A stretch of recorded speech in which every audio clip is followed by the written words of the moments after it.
Way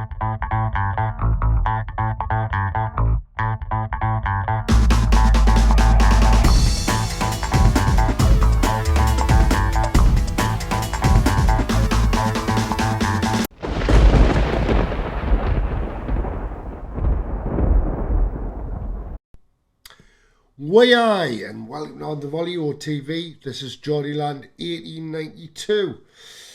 Quick chat about Sunday.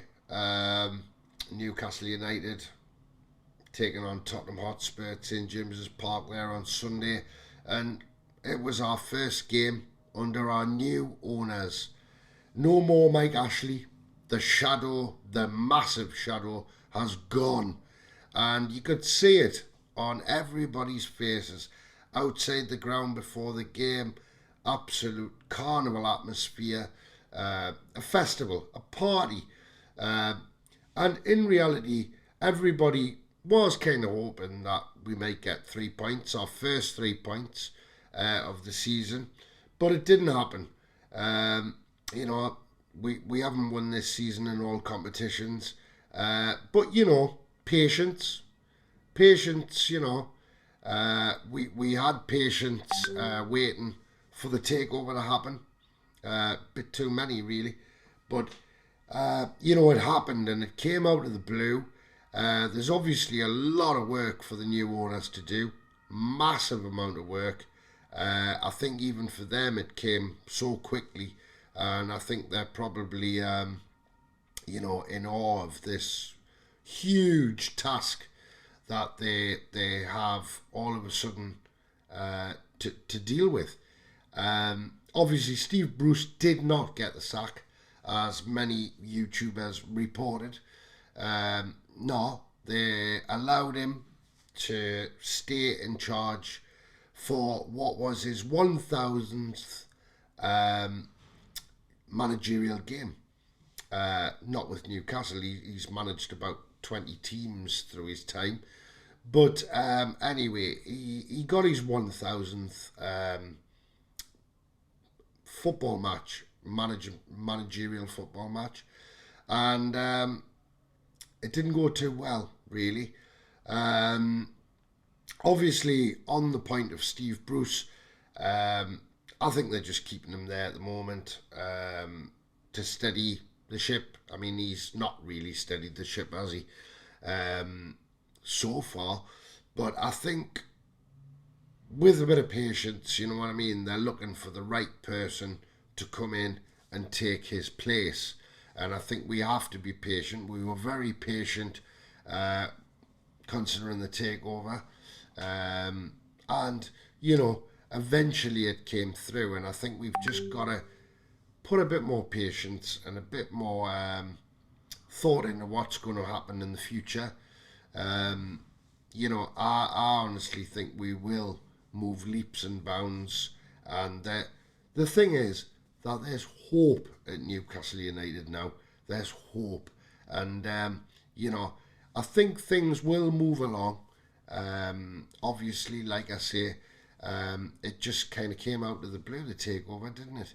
And so much work to do, and I don't think that the new owners, realised just how much work there was to do, because obviously once they opened the doors to St James's Park, they obviously saw the misgivings and the bad landlord that we had prior, which was Mike Ashley, and I hope that's kind of the last time that I say his name. Anyway, so kicked off against Tottenham Hotspur, and what a great start. The roof came off at St James's Park. Obviously, Callum Wilson scoring a diving header there in just a few minutes. And like I say, the fairy tale was all on the cards, wasn't it, at that point? But yet again, Newcastle United, very weak in defence. I can liken it to Swiss cheese. Just holes all over the place. Dembele getting their equaliser. Harry Kane, who's not been at the races really, hasn't been well, he hasn't looked interested, has he, this season? Hasn't looked interested at all. He got his first Premier League goal of the season. It was contested by VAR, but in the end he was onside, and he took it really well. But yet again, really poor defending from Newcastle. Um, their third, scored by Son. He's a great player. But one thing that I have to say at the moment, I mean, it shows you where Newcastle United are at the moment, because I don't really think that Tottenham are a great team. I really don't. They're not performing that brilliantly. Um, and I thought their performances this season, a lot of them, I thought they've been very poor. So there you go. Great team on paper, great team, but they're not kind of gelling, are they? And obviously Harry Kane's been in a huff for a bit about the fact that he didn't get his big multi-million transfer. But anyway, he did score, and I kind of had a feeling that was going to happen. I did kind of hope, well, I did say that Newcastle might get a win at the weekend, hoping that to be honest, the 12th man, our fans, would carry us through. But it didn't happen. The result in the end of the day wasn't really, wasn't in my mind after the situation with a Newcastle supporter in the East Stand, basically had, so I believe, a cardiac arrest. And I have to say, I can only congratulate the fans in that area of the stadium who managed to get the players' attention and get them to stop the game, so that that person who really was in a lot of trouble, they managed to get very important treatment to that person. There was also a Newcastle United fan in there. I don't know his name. I don't know who he is. But apparently he was given CPR to this person while the game was stopped. And the medics from the dugout ran across the pitch with a defibrillator and essentially saved that person's life. At that time, I did not know the situation. I knew that that person had been taken to the Royal Victoria Infirmary, which is just behind St James's Park. And, my thoughts all the time was with that supporter, because, football is football, but life is life, and life is precious. And congratulations to everybody involved who saved that person's life, because, like I say, life is precious.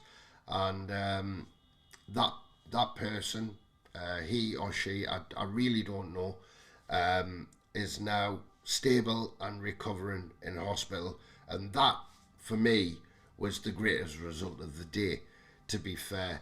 I would have given up the 3 points gladly to have heard that news, So, fantastic. Quickly back to the game. John Joe Shelby come back after injury, yellow card.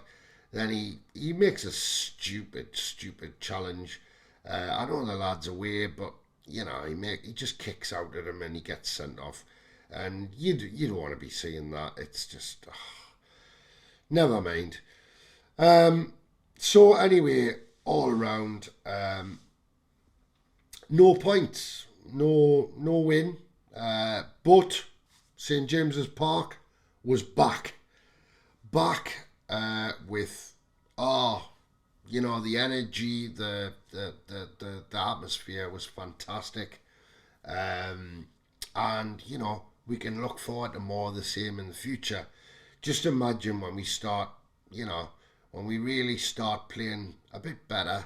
We've got a new manager, we've got a few new additions to the team. That place is going to become a fortress again. It really is. Mark my words. Now, breaking news that I just heard this afternoon. Obviously, the frustrations of what's going on with the takeover. I mean, Steve Bruce, he's not going to be in a job for very long, is he? But on the training ground, apparently yesterday, it was reported last night that Jamal Lascelles and Isaac Hayden had a bit of a handbags, a bit of a fisticuffs on the training field. Frustration. Jamal Lascelles is our captain, our present captain, and shame on him if he got stuck into it, because, you know, a captain shouldn't be getting involved in that kind of thing. But it just shows you that there are massive frustrations at the club, in the training ground. Obviously, for a lot of those players, they probably will not be playing for Newcastle United after January. There will be quite a few players that will lose their places. I'm not saying who, but the defence is shocking. It needs to be looked at. Like I said earlier, Swiss bloody cheese. I mean, honestly, the holes in that defence on Sunday were disgraceful. And, you know, Jamal Lascelles is our captain, but he can't organise a defence, so never mind organising the whole team. So anyway, all right, we're pretty much where we started before the takeover. I do believe that at this moment in time, Amanda Staveley and, you know, the whole of the new ownership are very, very desperately looking at the right. They want the right person to take over the club, not just throw someone in. And I imagine that they're looking down the list. They're talking to different people, and you know, it will happen. It will happen, and I think we'll be all right this season. I just think that it's going to take maybe a couple of months to kind of shore us up and sort us out. Thanks for listening. And obviously, if you haven't subscribed, it would be nice if you do subscribe. If you do like Celtic, if you support Celtic, there's some good videos on the channel that my mate Shah there has done. He just put one up this morning. But I would like everybody to just be patient. Be patient. Newcastle United are going to get there. They're going to get over the wall. Just like the takeover, we thought it was gone. We thought it was over. It happened. And great football will come back to St James's Park, you know. And it won't be too far away. Trophies will be a longer wait. But, you know, we are going to get back. It was nice to see David Ginola there on Sunday. I believe Kevin Keegan was there as well. So that's another great thing, you know what I mean? We've got our club back. We've got our club back. That was the first issue, wasn't it? So, anyway, from me, OTV on the volley, Geordieland 1892. Thanks for listening to me, and I'll see you soon. I'm out.